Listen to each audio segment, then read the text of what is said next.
Then after 9/11, and I'm a Republican, George Bush immediately publicly proclaims that he knows who did it within a day.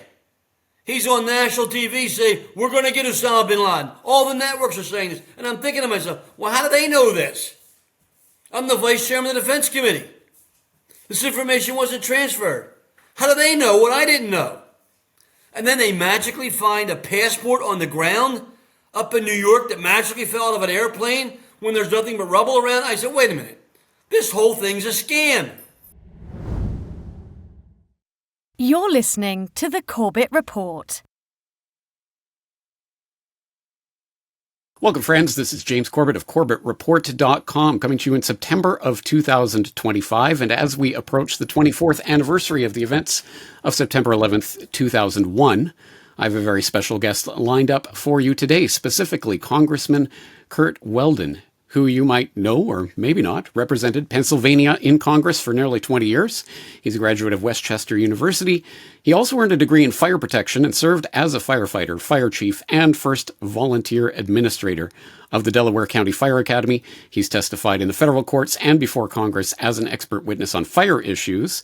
He also served as vice chairman of both the Armed Services and the Homeland Security Committee, and he will be a headline speaker at the Turning the Tide 9/11 Justice in 2025 conference in Washington, D.C. That's going to be taking place from September 10th to September 12th, helping to gain momentum for potentially a new investigation into the events of 9/11.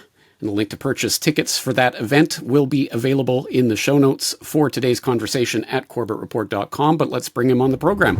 Congressman Weldon, thank you very much for taking the time to talk with us today. James, it's great to be with you, and I want to start by applauding you and thanking you for your diligence and hard work in bringing out the truth to the American people, the families, the firefighters, and the world about what happened before, during, and after 9/11. I appreciate that very much. And for people of a certain vintage in the 9/11 truth movement like myself, I'm sure they'll remember your impassioned speech on the House floor in defense of Lieutenant Colonel Anthony Schaefer and the way that he was being railroaded at the time in the cover-up of the Able Danger program. Mr. Speaker, this is not some third-rate burglary cover-up. This is not some Watergate incident. This is an attempt to prevent the American people from knowing the facts about how we could have prevented 9/11, and people are covering it up today. And they're ruining the career of a military officer to do it. And we can't let it stand.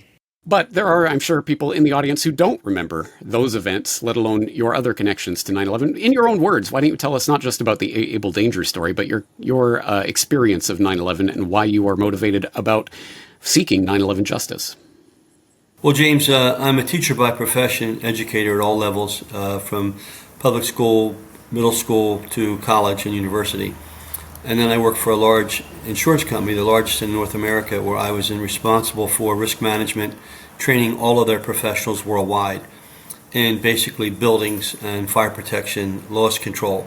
While doing that professionally, I grew up in a fire service family, the youngest of 9, and became a volunteer firefighter when I was 16, and worked my way up and became chief of the fire department, state fire instructor. Went back to school after I got my degree in education and got a second degree in fire protection. And when I went to Congress, there was no one focusing on the firefighters in America, so I organized the Fire Caucus. That caucus became and still is the largest in the Congress, with 370 members of the House and the Senate. I was, and still the leader, the founder. People like Joe Biden, Al Gore, John McCain were all my co-chairs. They did whatever I asked them to do. I traveled to all 50 states. I went to every disaster within days of the disaster happening, whether it was a hurricane, a flood, or a tornado. And I reported back to the Congress on what we should be doing to assist these local responders. In that regard, I was on the scene at 93 World Trade Center attack the day after it happened, at the invitation of the New York Fire Commissioner, Howard Safir. I spent the day there with he and DEA and FBI. I went through the parking garage that had been bombed at the base of the Trade Center, and I met a young fire officer who was rising up in the ranks named Ray Downey. Ray would become one of my closest friends. This jacket I wear today was presented to me by Ray Downey and the Fire Department of New York. On 9/11, he was the chief of all rescue. So he was the leader of the 343 firefighters, including himself, that died in that disastrous attack. I felt responsible for Ray's death. And I felt responsible because at the same time I was representing all the firefighters in the country, I was rising up in seniority on the Armed Services Committee, which oversees the entire defense budget for America. I was the vice chairman of the full committee with 60 members of the House of the both parties, and I was the chairman of the Oversight Committee for all research funding, which at that time was about $180 billion a year. So my job was to oversee the funding for all of our labs, for all of our, we have 100 laboratories, including DARPA and laboratories that do work for the intelligence community, black programs. I was funding them. And so I had access to those programs if I wanted to get access because I had the highest security clearances. And in the late 90s, I did a hearing in 1997 on what I called asymmetric threats. And I said the threats of the 21st century will not be what they are today. And that hearing, which you can get from the congressional record, focused on 4 key areas. It focused on drones and the use of drones. Back then, no one was using drones. Today, everyone uses drones. The second was cyber. And that's where I got into the issues involving the intelligence of our services and the lack of fusion. The third was EMP. I wrote the EMP legislation, and I created the EMP Commission. My staffer was the director. EMP is basically what's causing problems today, which leads to the fourth, which is directed energy. The U.S. and other countries are now using directed energy weapons, not just to take apart material things, but to affect the human brain. And the biggest concern I have for the future generations, and they're not aware of this right now, is there is work going on in America and around the world on the use of wave patterns to penetrate the brains of human beings to control their minds, their actions, without their having any ability to stop that from occurring. That hearing took place in 1997. And as a result of that hearing, I looked at what the services were doing in standing up information dominance centers. The Navy, Air Force, Army all had their own. The Army's program happened to be at Fort Belvoir, which is 15 minutes from the Capitol. So I would go down there and I would look at what they were doing. I didn't get ready into the program. I didn't need to be, but I saw the process they were using and the fact that they were using new tools. 2 of them were Starlight and Spires. They were software tools developed by one of our labs to do link analysis and data fusion of massive amounts of data. And what they were doing down at Fort Belvoir was not just taking military data, but they were using open source data. And I said, boy, this is really innovative. So I tested it a couple of times. And in 1999, November the 4th, at the suggestion of Clinton's Deputy Defense Secretary, John Hamre, he said to me, Congressman, you want to build a fusion center for intelligence? I said, yes. He said, I support you, but you've got to convince the FBI and the CIA, the 2 big behemoths, to allow us to use their data. There are 33 classified systems of the federal agencies, but the big ones are FBI and CIA. So on November the 4th of 1999, in my office, I had Deputy Secretary of Defense John Hamre. I had the Deputy Director of the FBI and the Deputy Director of the CIA. And I handed them a proposal to create a fusion center. We called it NOAA, National Operation Analysis Hub, policymaker and warfighters tool to deal with emerging transnational terrorist threats. Hamre said, we need it, I'll manage it. I said, I'll get it funded. I'm the vice chairman of the committee, chairman of oversight. The FBI said, we'll support it. And the CIA said, we don't want it, and we're not supporting it. Now, why did they say that? Is still the unknown question. Did they not want other agencies to know what was at that time being planned so other agencies could have access to information that they were going to be bringing forth in a classified manner? That question is yet to be answered. At the conference you alluded to, I will have one of 5 intelligence officers who have now come public with me. It's not just me saying this. The Able Danger team and the program at the Army was called Able Danger. It was started by the Chief of the General Staff, Hugh Shelton, personally. And he tasked the head of our Special Operations Forces, General Schumacher, to run the program. The program was housed at the Army's Liwa facility, which is what I visited. And it was called Able Danger. I have a book ready to be published on it. The purpose of Able Danger established by the chairman of the Joint Chiefs of Staff with about 20 professionals pulled from various agencies, Army, Navy, Air Force, different intelligence, all intelligence leaders, was to create this program, this capability to deal with Al-Qaeda. On 9/11, I got 5 frantic phone calls on my cell phone. The Capitol's under attack. The Trade Center had already been hit. I watched it on TV. And these frantic phone calls individually were from those 5 Army intel officers. Or not Army, they were from the Army Center. They said, "We've got to see you right away, Mr. Chairman." I said, "We're under attack. We've got to see you right away. It's about this." I brought them to my office in the Rayburn building on Capitol Hill, and they rolled out the charts. I have the charts. I can show you the charts. At some point in time, I'll get you copies. They're massive. They had identified every cell of Al-Qaeda worldwide by name and face. Every cell. Hundreds and hundreds of them. 2 years prior to 9/11. 1 year prior to 9/11, they identified 5 key cells of Al-Qaeda in the hot spots where we had terrorist attacks occur. One was in Nairobi, Kenya. One was in New York City. In the New York City cell, they'd identified names of Al-Qaeda associated with that cell, including Muhammad Atta. Now, when I saw that on 9/11, and they came to me separately, not together, I said, "This is outrageous. Did you transfer this information to the Justice Department?" And they said, "We tried 3 times. We were blocked." I have the name of the person in Justice that was contacted who set the briefings up and were canceled. Give that name right now. Who is that? I can't give it to you right now, but I have it. It's Tony Schaefer's high school friend. If you have Tony Schaefer on your show, Lieutenant Colonel Schaefer, who will be at the program with me on September 11th, it was his high school friend. And she will verify that she was in Department of Justice. Tony contacted her to brief her 3 times. They canceled that briefing. The briefing never occurred. The transmission of the information was never provided to the Justice Department.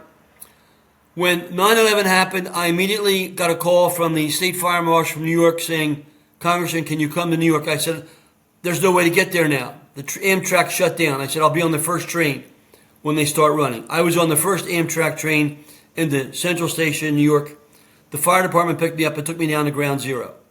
I was at Ground Zero at the headquarters of the Fire Department of New York while they were cleaning up the site. What really bothers me now is I never really in my mind even began to imagine that what I was looking at was nowhere near what would be the results of 2 towers collapsing. It just was not real. As I look back now, I can see that wasn't the case. And I'm walking around the perimeter of the 2 towers because we're looking for bodies. We're looking for 3,000 people. And I'm helping Ray Downey's kids look for his son. 2 of Ray Downey's sons are firefighters in New York. One today, Joe Downey, has his father's job. That's why I wear this jacket. Joe Downey's the chief of all rescue in New York City Fire Department. The other is also an officer, a battalion chief in New York City Fire Department. I felt responsible that I allowed the CIA bureaucracy, for whatever reason, to back me down.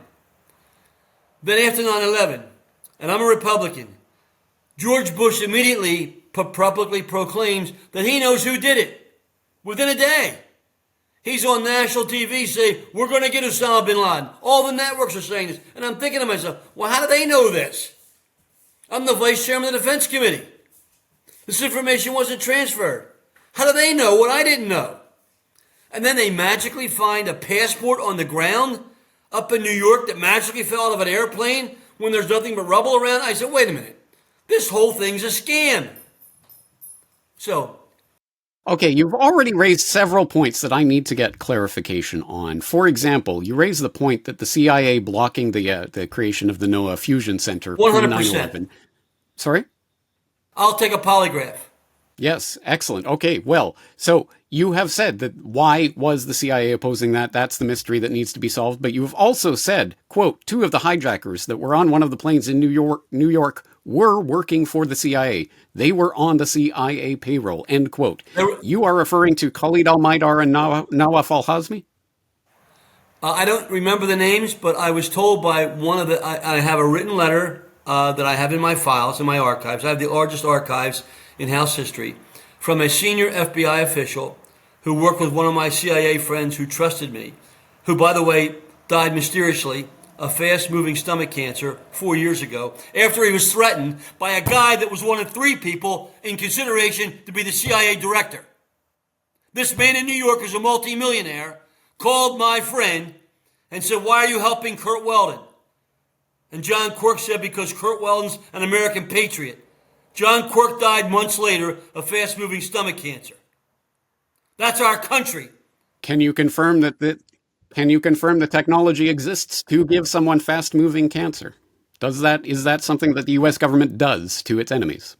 Absolutely. And I have a second staffer. My staffer who co-wrote the book with me called Countdown to Terror, which I talked to you about. Dr. Peter Pry worked for the CIA for 10 years. He was their top analyst on Soviet and Russia.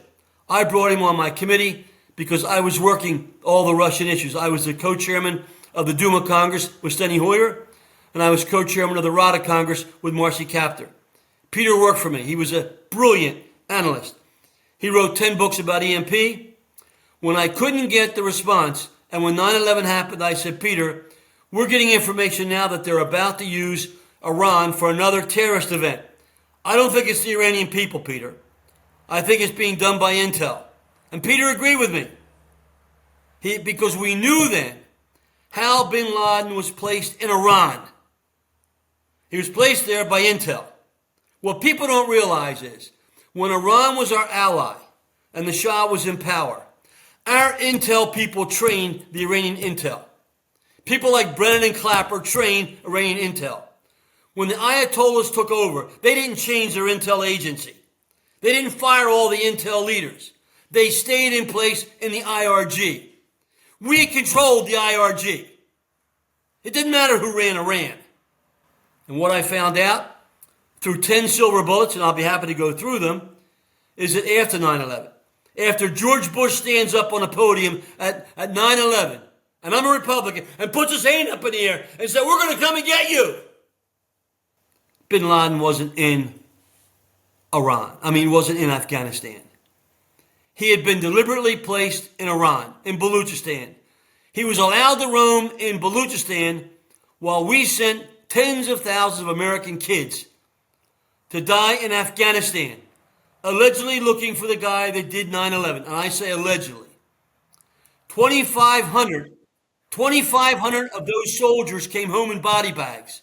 It's important to clarify what you're saying here, because there are 2 possible readings of that. One is that you're upset that the young men and women were sent overseas to die in Afghanistan in the pursuit of this fictional terrorist boogeyman, when they should have been sent to Iran to die in pursuit of a fictional terrorist boogeyman? Or are you saying that the fictional terrorist boogeyman asset, whatever Osama Bin Laden really was placed in Baluchistan as a chess piece in a much larger geopolitical chess game that involves an incredibly sensitive region of the globe that just happens to be lusted after for its IP pipeline access, as well as the port of Gwadar, connecting a logistical corridor there between China's Xinjiang and its route out to Africa. I'll let you pursue that. But what I'll tell you, I can take a polygraph on, and we'll do so publicly, and we'll state it here.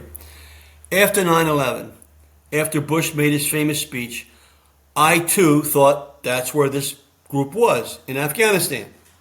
So what did I do? On my own, as the vice chairman of the Defense Committee, I didn't go to the CIA. I didn't trust them.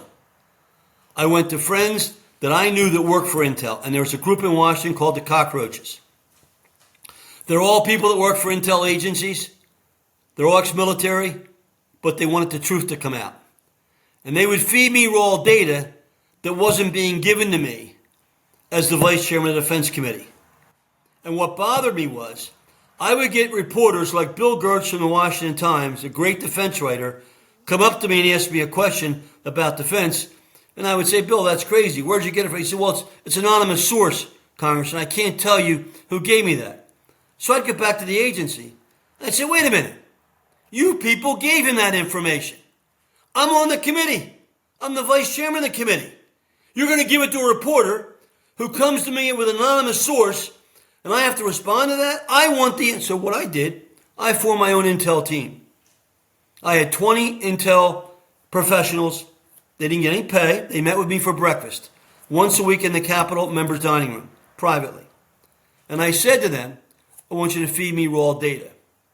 Now, while this was going on, I took a delegation of 3 members of Congress to Europe because the king of Afghanistan, Zahir Shah, was living in exile with his family. I didn't want, if we're sending troops into Afghanistan, I didn't want the damage done to our troops that they did to the Russian troops who had not been accepted in Afghanistan. So, since the king was in exile, I went over and I met with the king. I have the photographs of me meeting in the home with 2 members of Congress, 2 or 3, I forget which, meeting with King Zahir Shah to convince him to go back to Kabul and convene a Loya Jirga, which is basically a meeting of all the 1,000 tribal leaders. The king agreed, went back to Afghanistan, and convened a Loya Jirga. I was doing what I thought was the right thing for our troops, to protect them. While that's happening, my intel team said to me, Mr. Chairman, we've got some startling information here. What is it? Well, we have information that Bin Laden's been sighted in a town called Ladiz. We don't know where that is. We think it's not in Afghanistan. I went up to the bookstore on Pennsylvania Avenue and bought a map. I still have the map. I looked all over Afghanistan. I could not find Ladiz. I looked in Pakistan. It wasn't there. I found Ladiz.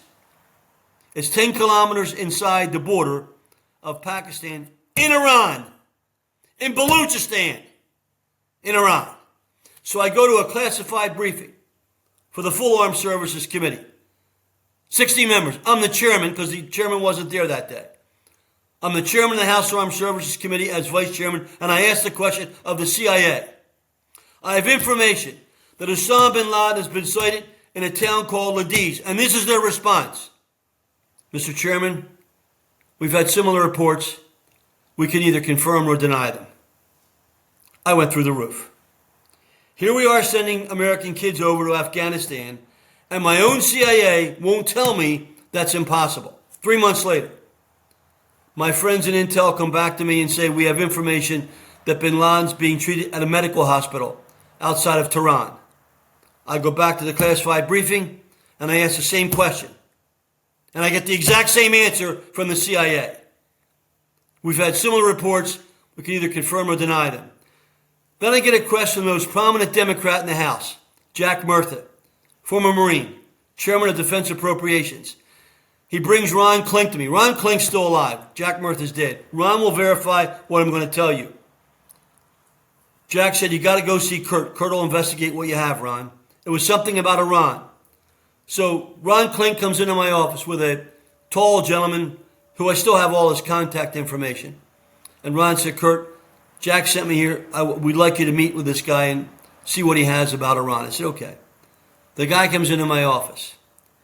He was a knock for the CIA. You know what a knock is? Non-official cover. That's right. He worked for our CIA in the Middle East. And the guy went to Ron Klink, who went to Murtha, to say, I want you to help me, Mr. Vice Chairman, to get into Iran. I said, why do you want to go to Iran? He said, that's where Bin Laden is. I said, how do you know that Bin Laden's in Iran? He said, the people I worked with in that part of the world have told me they know he's there. There's a $25 million reward for his arrest and capture. If you help me get to Tehran, I'll leave my ID at the hotel, and I will go down, I'll bring him back dead or alive. That's the third source. Then I get a request that's really amazing. I get a request from the Interior Department. The Interior Department's top bird expert wants to come in and bring the nation's #1 falconer in. They spotted Bin Laden's birds, didn't they? That's right. The #1 falconer in the world is a Maine citizen. His name is Alan Perot. Alan Perot comes to my office with 2 falcons on his shoulders. Beautiful birds. And I said, now I'm on the Migratory Bird Commission, overseeing all the refuges, so I figured that's why he wanted to see me. I had no idea what he was going to talk about. I thought it was about the birds. And he says to me, Congressman, I want you to help me go to Tehran because I can take America to where Bin Laden is. I said, how do you know that? My falconers are seeing Bin Laden's birds flying in Iran. I will tag his birds, and I will take America to exactly where Bin Laden is. Alan Pro wanted me to be involved in a movie called Feathered Cocaine, which ultimately was produced. But what they did to my family, they ruined my daughter's life, and my son died several years later. I said, I'm not going to get involved in a movie. I kept out of it. I got a call from two people. Michael Scheuer. Michael Scheuer was career CIA. Michael was the director of the Bin Laden task force. Michael called me at my home and said, Congressman Weldon, do you remember me? I said, yes. He said, Congressman, what this man is telling me, I think is true, because as the CIA task force director, I was supposed to have been given every piece of information, and he's giving me stuff that I never saw. We want you involved as we do this movie. I said, Michael, I'm not getting involved, but thank you. 3 months later, General McInerney calls me. Tom McInerney, at my home. Same question. Congressman, we're working with a falconer. We'd like you to be involved. I said, General, I respect you. I'm not going to have my family destroyed by scumbags. Scumbags. Now, look, I always respected the agency, and I still do. I have friends that work in the agency. There are some good people there, but there are scumbags there that have made millions off the backs and lives of American young people and people around the world. And those Look, people, this is the point, though. This is the fundamental institutional point. People talk about the CIA, for example, as if it is a monolithic institution rather than a series of firewalls around these various groups that are working sometimes right next to each other, but in complete secrecy in terms of what they're doing. They don't even know what their neighbor is doing. This is the point. It is these little firewalled enclaves. And if, for example, they want an excuse to go into Iran, they can create the terrorist boogeyman excuse to go into Iran. That is the point. And I think we run the risk of losing sight if we keep following this Osama Bin Laden thread as if that was the important part of this. No, 9/11 was a much bigger operation than that. And I don't disagree with you, but let me go back to why I feel the way I feel, because it doesn't end there. I eventually, as the U.S., the 9/11 Commission was a total fraud and a total cover-up. Zelikow was picked because he was Rice's friend. So Rice put Zelikow in to run the commission, and the Democrats put Jamie Grelick on the commission. They ran the commission. Jamie Grelick was the lawyer who, when worked for Bill Clinton in the Pentagon, wrote the firewall memo that said you can't transfer military intelligence to civilian law enforcement. They ran the commission. Some of the commissioners are friends of mine. And they told me they knew they were being denied the facts and details about the 9/11 Commission. What I did, because I did a lot of work in the Middle East, I did work for all the GCC countries, and I traveled to Israel. There's no country that can say they don't know Curt Weldon and respected me. All of them. 2 of the royal family members of 2 royal families, one in Kuwait and one in Saudi Arabia, verified to me in person that they knew that Bin Laden was in Iran. They knew that Bin Laden, and the ultimate was I met with a guy who had been a knock for an agency for 50 years. He's not a U.S. citizen. He lives abroad. In fact, he lives in the Middle East. He's in his close to 80 now. Still very alert. I've been with him probably 25 times. When he first approached me through one of the people that he handled, I said, I don't want to work for any agency, so don't even ask me. And he said, no, you have a lot of contacts and people respect you around the world. You've been to 104 countries and they all respect, because you weren't out putting your hand out for money or trying to cause problem. I said, well, if it helps the country, I'll talk to you. So we've become friends. He said to me in a meeting in Bahrain on one of my trips 6 years ago, he calls me my dear. He said, my dear, you were correct. He said, Bin Laden was in Iran after 9/11. I said, why would you say that? He said, because I was in the room acting on behalf of U.S. interests to give the U.S. plausible deniability when the deal was cut to place Bin Laden in Baluchistan. I was in the room. 5 years ago, we killed Soleimani. I texted my friend, was that the guy? Within 5 seconds, he texts back, yes. The deal was not cut with the Iranian government. It was not cut with Ahmadinejad. It was cut with the head of the IRG, Soleimani. And that's why we killed Soleimani. Because Soleimani was the guy that broke the deal to allow Bin Laden to be placed in Iran without the knowledge of the Iranian government. The Birdman went up to the UN many times, and he actually got George Stephanopoulos to ask the question of Ahmadinejad. George Stephanopoulos, who used to work on the House floor as a lackey for Dick Gephardt. I know George Stephanopoulos when he was a lackey on the House floor. And he got George Stephanopoulos, the TV guy, to ask the question of Ahmadinejad, jokingly. Mr. Leader, there are people over here saying that you're harboring Bin Laden. And Ahmadinejad said, no way would we ever harbor that man in our country. He went back to Tehran. He did his research. And he found out he was in Iran. And he was placed there by the IRG. That's when they kicked him over to Pakistan. Now, the full dimension of what you're talking about, the bigger picture, I don't know that. I can tell you this. The book that I published about Iran in 2005 was because I feared our intelligence agency was going to use Iran for another attack. I wrote this book with Peter Pry. This book, and you see the front cover, and it says right on the front cover, top secret information being ignored by the CIA. I took them on publicly. This book was endorsed by Jim Woolsey, former CIA director, with a 3-page letter. This book was endorsed by Jack Caravelli, Al Gore's CIA advisor.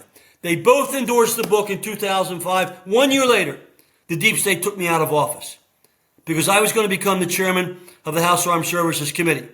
And they knew they couldn't control me. And they knew that all 60 members of the committee would do whatever I wanted. In addition to my book being published, there's a huge Iranian diaspora in the U.S. 1 million Iranians primarily living in Southern California. When I wrote my book, they invited me out to speak. They gave me an award out there from the Engineer Society, and I spoke. I did live TV interviews to the TV networks broadcasting into Iran. I did 5 shows. I offered to debate the Ayatollah personally in Tehran. I offered to go there on the show. The Iranians took my book on their own, published my book in Farsi. There it is. Countdown to Terror in Farsi. It became a very popular book in Iran because it says, the Iranian people are not the enemy of America. Well, this is the point. I mean, what you talk about in Countdown to Terror is, of course, going to appeal to the elements in Iranian society that are against the theocratic regime, of course, in the same way Ahmed Chalabi appealed to a certain segment of Iraq. But it's a neocon wet dream to get the U.S. military into another part of the globe. That's what that kind of intel is about. And in Countdown to Terror, there's no differentiation between the Iranian government and the IRG. You weren't making those kinds of distinctions. We didn't know that at the time.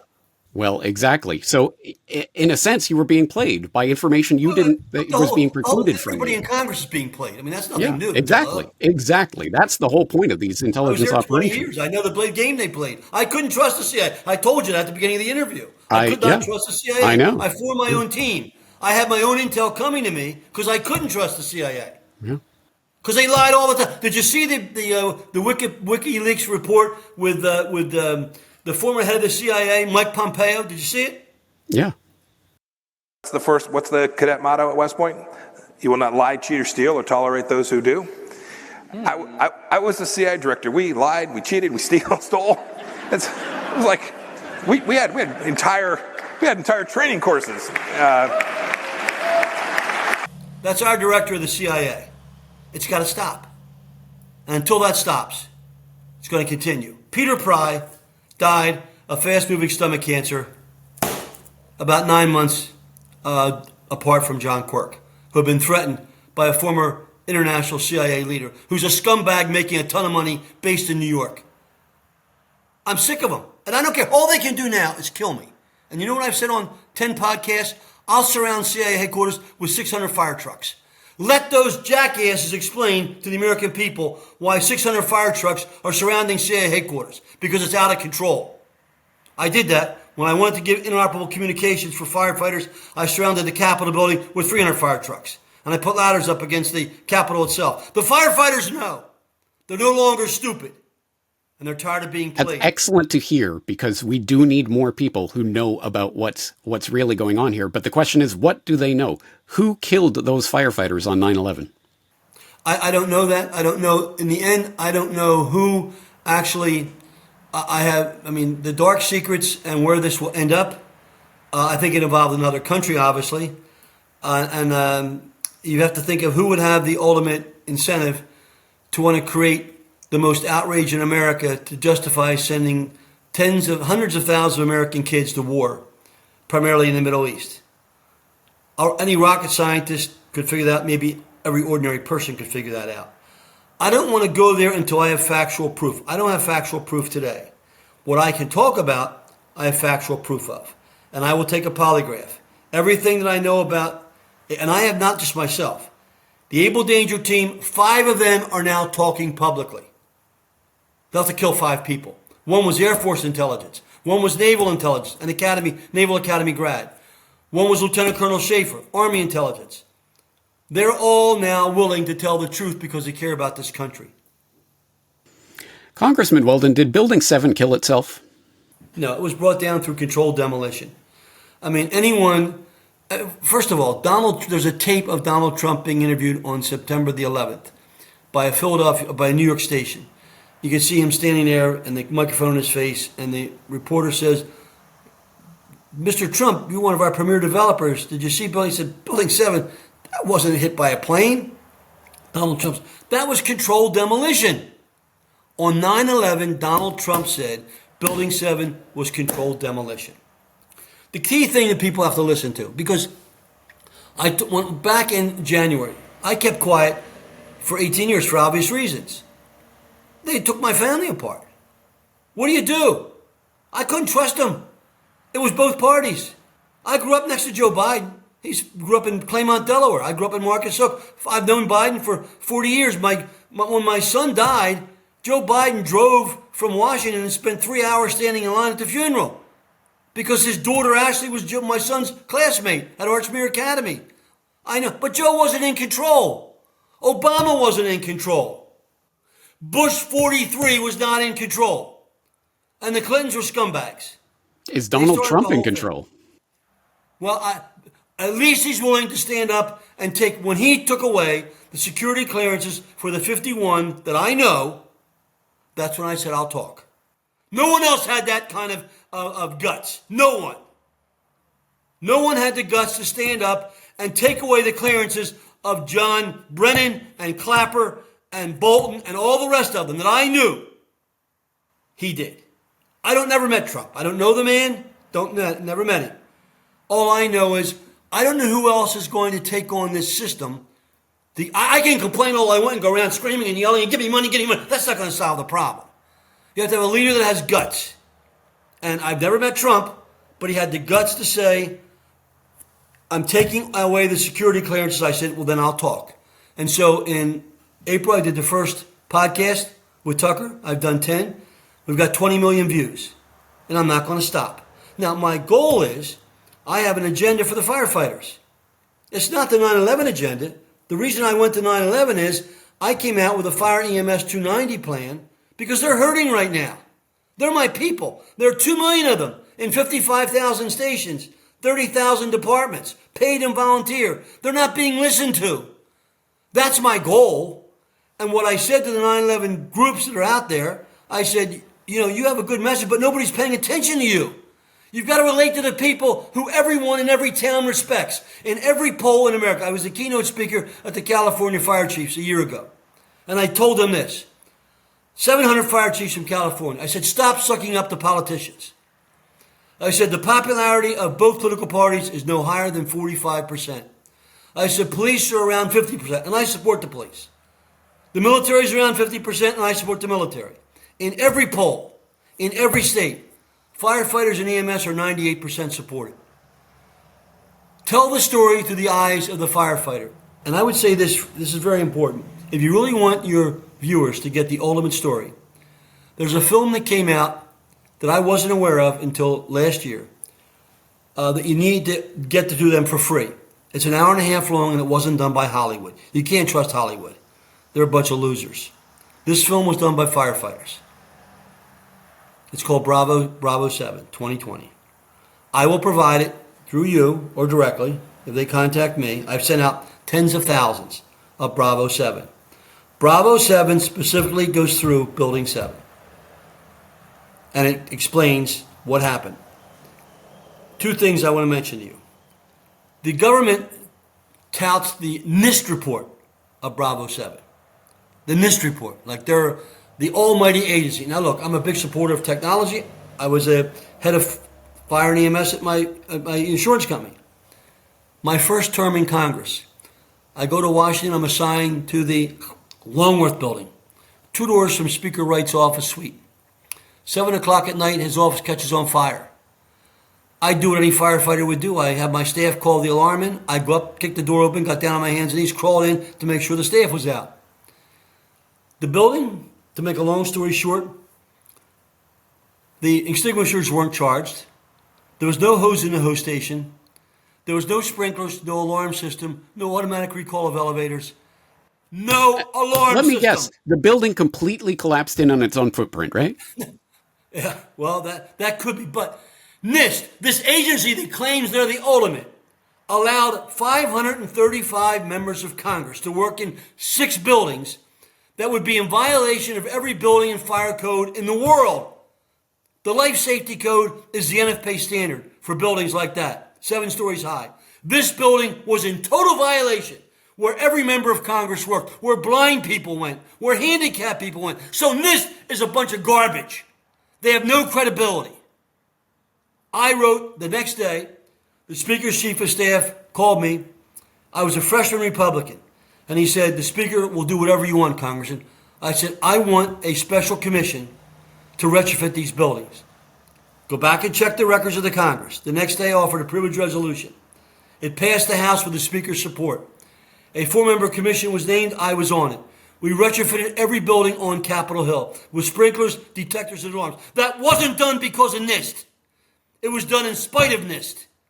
NIST has no credibility. And for anyone to say NIST is the answer for Building 7 is garbage. The second point I want to make about this whole issue is the film I talked to you about, Bravo 7.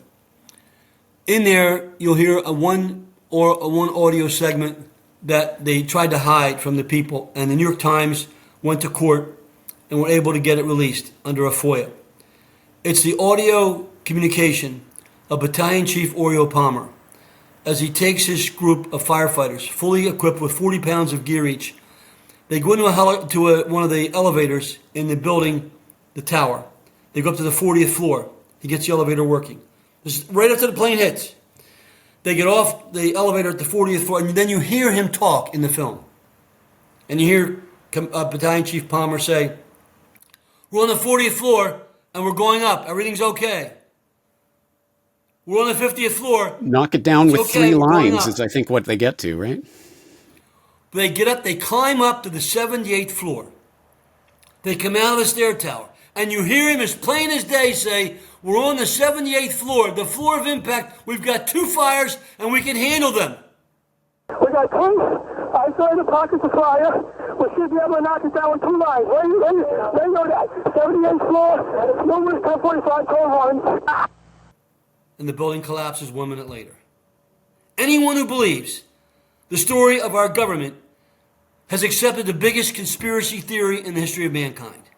Well, Congressman Weldon, the most infuriating part of all of that is that I heard those clips when they were first released nearly 2 decades ago, and it is gobstopping to me that there are Americans out there who haven't heard that yet. That is insane. And that's why my message when I met with the 9/11 groups was, I said, look, my goal is the firefighters. That's my life. You need to get, the government has look, if you listen to the tape by the former CIA director, they have whole courses on how to lie, on how to manipulate. They train their agency people, and the media won't let me come on. I used to be on the media all the time. I was on CNN, that's why Tucker Carlson took me, because he knew me. And Tucker was appalled when I finally got to interact. They don't want I'll tell you who interviewed me. Dennis Kucinich, a big supporter of mine, Democrat, asked me to meet with Seymour Hersh 5 years ago. So I said, I don't want any more stories, Dennis. He said, will you meet with him? I met with Seymour Hersh in a hotel in Washington, just he and I. And I showed him what I have and talked to him about everything. And he said to me, you have one hell of a story, Congressman. And he said, but, I can't take what you're saying. I said, I'm not asking you. I have no permission to publish anything. We met 4 months later. And he said to me, Congressman, I verified every fact and detail you gave me. He said, everything you said is true. Brennan and Clapper wanted you out. They went to Mueller, asked Mueller to do a favor, disrupt your election. 3 weeks before the election, Mueller sends Sklamberg to raid your daughter's house. Sklamberg was the same lawyer that cut the plea bargain for Sandy Berger. When he stole the documents out of the archives, remember? When he stole the 5 documents and destroyed them, he committed 11 felonies. Sklamberg cut it down to 1 misdemeanor. That's the guy that sent agents to my daughter's house. They never talked to my daughter, ever. Never talked to her. No charges, right? Ultimately, no charges. Charges? They never talked to her. They never questioned her. Nothing. But it's worse. Let me tell you the story that you're really going to love. You're going to love this story. The same day they raided my daughter's house, they raided a lawyer in my county, a Democrat named John Gallagher. So agents went to his office in Philadelphia. They shut down Market Street. They had helicopters overhead. They had dogs. It was a typical raid from Washington. The idiots never bothered to check that on the day that John Gallagher's law office was raided, because he was a friend of mine, he had been working for FBI counterintelligence against Russia for 2 years. So the counterintelligence agents handling John went to his office on that morning and said, Mr. Gallagher, we don't know what's going on, but there's people coming up from Washington, and don't say anything because you're working for us on sensitive matters. So you had 2 sets of agents in the same office at the same time. Now I have all this on tape. And the counterintel people are saying, John, don't answer anything. The FBI from Washington, sent by the scumbags, don't know why they're being sent. So the first question they ask, well, Mr. Gallagher, isn't it true that you're related to Congressman Curt Weldon? And John starts laughing at them. He said, you're from the FBI. You come all the way from D.C., and the first question you ask me is, am I related to Curt Weldon because his wife's maiden name is Gallagher? And you have bothered to check that? I know who told them that information. I know the person. And I know the person that told the FBI that lie. Now, it gets better. So John said, look, what do you hear? Well, they apologized to John. And by the way, the agency gave John contracts after that to keep him quiet. But John said, what do you really want? They wanted 2 files. One file was about some Moldovan company that John's client said, because John represented a lot of Russians in Philadelphia and Ukrainians. But this is what they really wanted. The Philadelphia population northeast is heavily made up of Ukrainians and Russians. Just the way it is, like Chicago is all Ukrainians. So a lot of them drive taxi cabs in Philly. They use John for their legal practice. So John had lawyers that spoke Russian and Ukrainian that he represented. We had a 20-year-old boy in the Russian Far East named Alexander Kashin. He was in a car that was hit broadside by a drunken State Department employee named Douglas Kent. Drunk, in a personal car, which is against protocol. He caused the 20-year-old boy to be quadriplegic. The family of the 20-year-old boy lived in Philly. They called Mr. Gallagher and said, will you help us? We don't want any money. We just want to get our son rehabbed. John took the case pro bono. He got the Bar Association involved. John did all the research. I have the file in my archives. John has the original file. Douglas Kent, when he hit that kid, wasn't just the senior State Department employee in Vladivostok. He was our top CIA operative in the Russian Far East. And when Douglas Kent was hired by the CIA, Douglas Kent was the vice chairman of the American Nazi Party. And in the file, John has a photograph of Douglas Kent in a Nazi uniform. And I have that photo in my file also. That's what the CIA wanted. The fact that they hired the former chairman of the American Nazi Party to work as an operative for them overseas. It's all there. It's all a record. Congressman Weldon, this conversation has taken a lot of turns, and I would still like to talk to you about the Cox Committee. I'd like to talk to you about North Korea and nuclear proliferation, etc., but I think we'll leave those topics for another time. Let's turn our attention back to the Turning the Tide conference. When is it taking place? Where? What are you going to be speaking about? What do you hope to accomplish with this? Again, my involvement with the 9/11 folks came about because I kept quiet since 2006 when they ended my career. And I didn't speak out. I decided to speak out actually last fall when Trump won and he took away the clearances. And I called all the 9/11 groups together on a phone conversation, and I said, look, I want to help you. My goal was to help the firefighters. I have an agenda called Fire EMS 290, which has 8 task forces to help them, and I have the funding for that lined up. And I said, and I understand your concern, and I want to help you with this, but you can't allow the media and the agency to portray you as being, conspiracy theorists or wackos, or I said, that's what they've done. You've got to get a base of people that are the bedrock of the communities in America. I said, that's the firefighters. Remember, I said, 343 firefighters were slaughtered at 9/11. I'm a firefighter. I'm wearing the shirt of the firefighter. I was there both times. They're not going to bullshit me. If you let the firefighters know that they have been used and abused by bureaucracy, they will rise up. It's just like what happened out in California with the wildland fires. It was a total nightmare. They cut the budget of the fire department by 20%. What did the mayor of LA do? She fired the fire chief, and it was a female. Firefighters now understand. And so my goal has been to rally the firefighters, and I've said to them, we have to get Trump to support this agenda. One of the task forces separate from this is the 9/11 Commission, which I proposed. They produced this document at my suggestion. I've given out hundreds of these in Washington. This document calls for President Trump to name there's been never been a 9/11 Commission. That was a 9/11 piece of crap. A presidential 9/11 Commission made up of people with integrity. I don't want some has-beens that work for the agencies. I want firefighters. I want engineers. I want people like you who will ask tough questions. I want people who know about the systems that control airplanes remotely, that I know we have.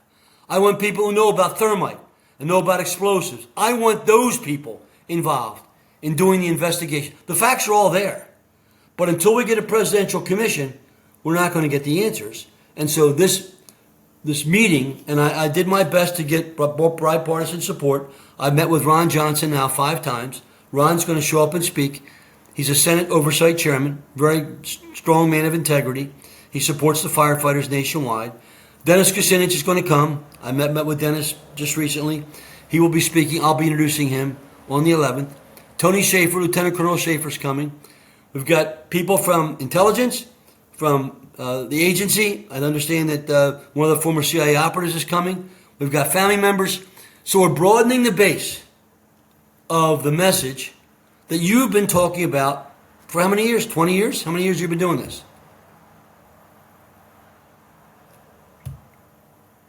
Almost 20. I've lost your... Sorry, it's almost 20. Well, we need you to keep that up, but we need to give you the base, and I can tell you it's resonating. After I did Tucker's show, I got overwhelmed. I couldn't even respond to people. I feel bad. Ask people to get a copy of the film for free, either through you or through me. Bravo 7, produced by firefighters.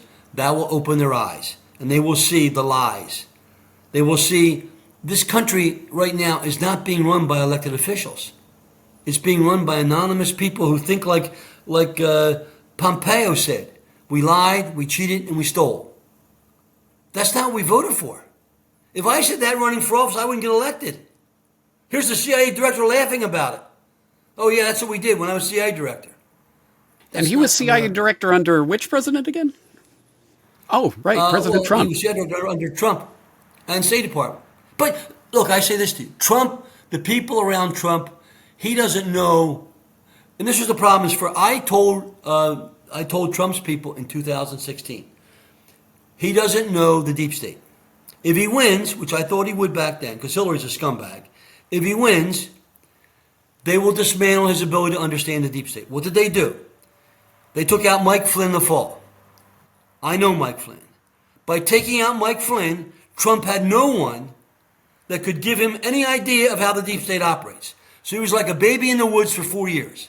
So he was a baby in the woods being manipulated by a bunch of people who think they're in control, laughing at him, working with people like Schumer and Nancy Pelosi, who are both scumbags. I worked with them.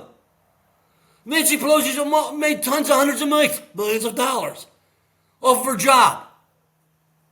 And Trump, so for the first 4 years, didn't know what he didn't know, and he got taken. Now he at least understands, but there's still people around Trump that He doesn't really fully know and doesn't fully vet it, and I've tried to help him with that as well. I had a meeting Yeah, well, with the Department it gives of Justice Trump an easy recently. out for anything that goes wrong and any other shenanigans that go on under him. I have zero trust or faith in the presidency at all, period. But I do hope that at the very least, we can raise awareness amongst the public who can bring the real pressure that can actually make a difference here. We are trying to rewrite the history books, and that is not going to be done by a president. That is going to be done by people getting to the heart of the matter. You're absolutely right. And here's what Cy Hirsch said to me when I met 4 months after we met the first time. He said, Congressman, now Cy, you knew who Cy Hirsch is. He wrote the Pentagon Papers. He's a very respected investigative reporter by everybody. He said to me, no producer, no publisher will tell your story. Listen to me again. Cy Hirsch, the most respected investigative reporter in the country, says to me, no reporter, no publisher will tell your story. Even though I verified everything, they will not tell your story. That's the problem. I can't manipulate the media to tell the story. All I can do is my part as you're doing. And that's why I've now done podcasts and will continue until they try to end it. And even members of Congress they're afraid. I can't tell you members that are afraid. I talk to members. They know what's going on, but they're afraid. Well, Congressman Weldon, you know and I know that people have been assassinated for less than this. So I know that it is not nothing that you are out there saying this sort of stuff and bringing attention to it and talking at something like this Turning the Tide conference. So I am cautiously excited to see what comes of this, because as you say, once we start connecting with the people who do not know this basic information, have not heard the recordings, for example, of the firefighters in the building, etc. Once this information is more widely spread, I think we both know it will have an effect. So let's continue working towards that. And I hope that we get the chance to talk in more detail about this I another hope so time too. too. And I have the largest oral history in the history of the House. It was done by the past president of the National Association of Oral Historians. So we have 100 hours of digitized interviews. All digitized, annotated, indexed. Never been released. I have multiple copies of the hard drive. Each of my kids have one. Others have them, so they can't destroy it. It's recorded. These are with agents. They're with operatives. They're with Democrat and Republican members. And I would say to my friends listening who are the scumbags, I've documented everything about you on interviews. Your names, what role you played, what ties you had, and what lies you did to this country and to the people. So they can take me out. They can't destroy all of that documentation. And my best friends today are people I'm with 3 federal judges in Washington. Judge Sullivan was the chief counsel for the Pentagon. I'm in his office. I don't pay any rent. They invited me to come there 10 years ago. That's where I have all my meetings. They know in the deep state that I'm just not some guy out there on my own. And they know I'm telling the truth. I don't have any money coming in. These scumbags that leave the agency and make all this money make me sick to my stomach. They don't care about the country. They're not doing what they're doing for the good of mankind. They're not doing what they're doing to help people. They're doing it because they want to get more money for themselves. They're scumbags. We've got to expose the scumbags. Oh, exactly right. Well, let's continue operating in that spirit and going forward in that direction. But I think we'll leave this conversation here for today. I hope we get the chance to talk again in the future. Congressman Curt Weldon, thank you for your time today. Thank you.